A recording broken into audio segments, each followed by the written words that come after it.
Welcome, welcome, welcome. This is DB Talking Now, DB Talking Birds, DB Talking Philadelphia Eagles.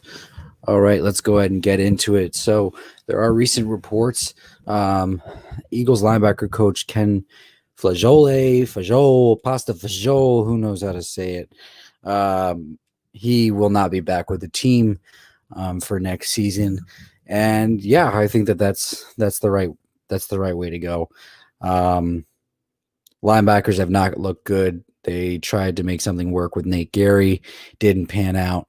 Now, is that more of a lack of an effort to go and try and find talent at the position, or just bad coaching? Well, before Ken Flajole came to the Philadelphia Eagles, he had a decent background. So, I think it's a little bit of both. I mean, you can only do so much with what you have to work with.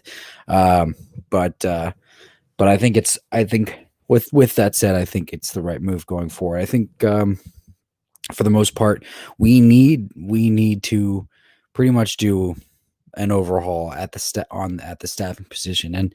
And with that said, and we'll continue to look at prospects as to who could be the replacement for him. I hope they get somebody good. I hope they get somebody with a substantial background. Somebody who has a proven track record, things of that nature. I wouldn't mind the Steelers linebackers coach. I wouldn't mind, the Ravens linebacker coach. Anything along those lines. Now, obviously, because those guys are already linebacker coaches, they probably wouldn't want to come to Philadelphia and just be linebacker coaches. They probably would want something additional added on to that title there. So if they wanted to make a move for one of those guys, then they would have to do it that way. But with that said, there's also more news as well. There are more reports regarding Doug Pederson's status with the organization, what could possibly happen to him, his fate with the Philadelphia Eagles organization. And there was a report put out by John McMullen that was also echoed by Bleacher Report. And it basically said that there are whispers that Doug Pederson could possibly be traded to the New York Jets to coach the New York Jets for 2021 this offseason. So, that would be an interesting move. I think I wouldn't be totally against it, depending upon what the Jets are willing to give up. I've always been on, look, I agree that Doug Pederson needs to bring an offensive coordinator first and foremost, hands down, no matter what. We need an offensive coordinator for Doug Pederson. But apparently, the more recent report was that at his meeting with Jeffrey Lurie on Wednesday or Tuesday, he pitched the idea of wanting to promote Press Taylor to offensive coordinator. And that is a no-go. No Eagles fan wants to see that. That is banging your head against the wall. That is writing on the whiteboard without any ink left. That's basically Doug saying, because then that way I get to still maintain some sort of control, and then there's no innovation there. And to follow up with that, Doug and Jeffrey Lurie are going to meet again, and if Jeffrey Lurie is not going to if Jeffrey Lurie is not impressed with Doug's vision going forward, then Doug could be on his way out. So as of reports that came out this morning, Doug's seat is not firm here in Philadelphia. He still is on the is what's taking him so long, and that brings us back to the whispers about him possibly getting traded to the New York Jets, to be the head coach over there for the Jets. So I really don't want to look. I believe this. I believe that they really want to figure out what went wrong with Carson. That's what I think. I think Jeffrey Lurie knows that this is much bigger than Carson Wentz, that the problems far away and exceed just one man. And but obviously doing things a little bit differently help you get Carson Wentz back to the Carson Wentz that we fell in love with. And so I think that is I think that's the key that Jeffrey Lurie is searching for. And I think we're just going to have to wait and see what comes of that second meeting with between Jeffrey Lurie and Doug Pederson. Now, I can't tell you that I lean one way or the other. I think I kind of am. I think I'm kind of on both sides of the fence here. There's only a couple reasons why I personally would want to keep Doug as a head coach. He's a great player motivator. He communicates with the guys really well, or has up to this point, meaning the entirety of the crazy 2020 season, where nobody could communicate with each other in person due to COVID. And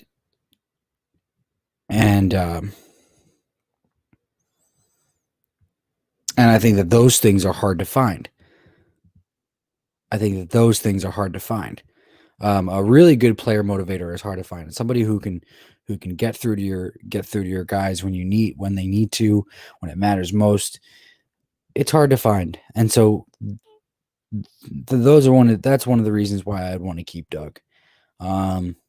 I mean, you can keep that guy as your head coach, and you can find a great offensive coordinator. I mean, we've seen it work here in Philadelphia 3 years ago in 2017 when we had Frank Reich. But, I'll go back to what I said in previous streams. We were lucky to have Frank Reich. I don't think it's possible to have, somebody like him at offensive coordinator again. Not saying that we can't find somebody who can get to that level. But to walk into an offensive coordinator position with the pedigree that Frank Reich had, that's going to be difficult to find at this point. So it's really up in Jeffrey Lurie's hands. It seems to me, because there doesn't seem to be any ill will or ill words being spoken about Howie Roseman coming out of the organization, or in the news reports, or any, job security, jeopardizing job security reports for Howie Roseman. It seems like Howie Roseman's not going anywhere. I guess we shouldn't really be shocked about that, because for some reason, Howie Roseman's probably got some dirt on Jeffrey Lurie, some deep-rooted, dark-webbed, into the depths of the crypt of the burials, battlegrounds, dark, dirt on Jeffrey Lurie.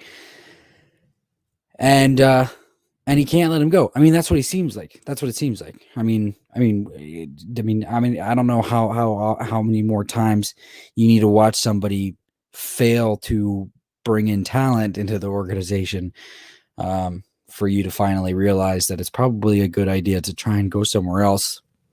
But hey, I'm excited about John Dorsey, and hopefully John Dorsey's influence for this year's offseason, if he presides over the personnel like I think he's supposed to, or think he's going to, then I hope that his influence does and works wonders, and I'm excited about that. So It's an interesting. It really is an interesting topic because there's only really one way if you want to convince Carson, and that's the big thing is they want to try and convince Carson to stay in Philadelphia. There's really only one way at this point. You're not going to get Zach Ertz's help to try and convince him to stay.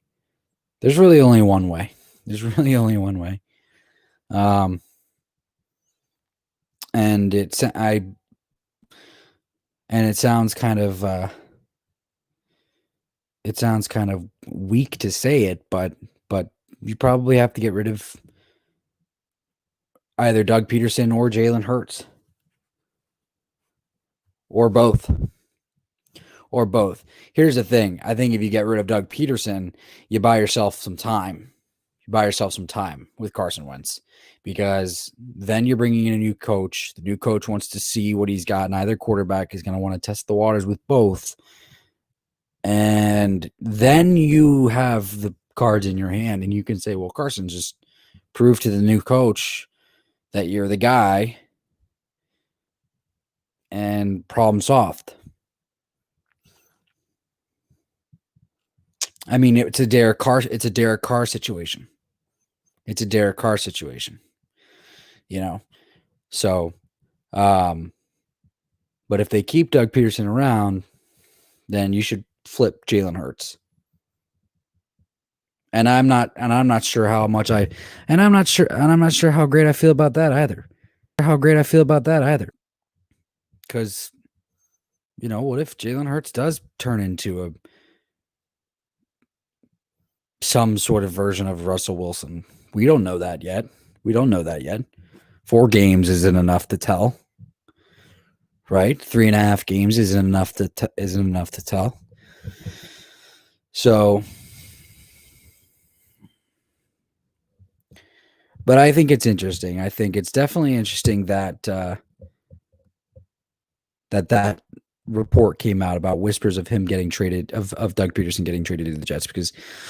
It's not something that's talked about that often, coaches getting traded, but it is a possibility.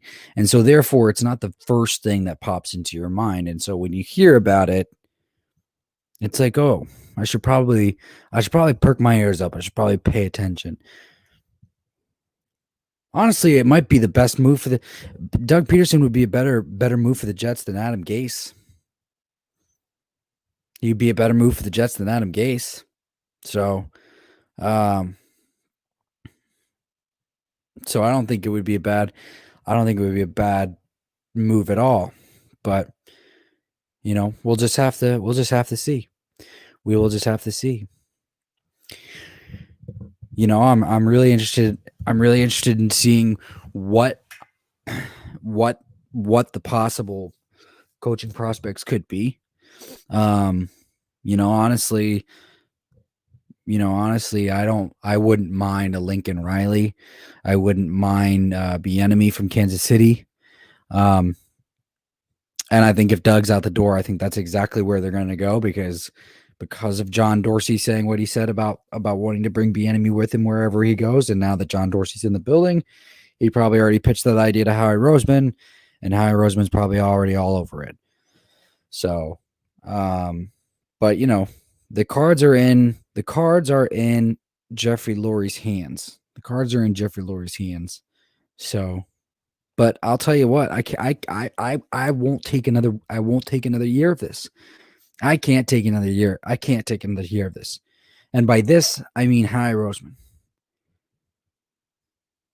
And I don't think Howie Roseman is leaving, but if we have another bad draft and there's no words of him leaving next year, then I'm going to start coming after the owner. But anyway, there's going to be a lot more to talk about as this story continues to unfold. This is DB Talking Now, DB Talking Birds, DB Talking Philly.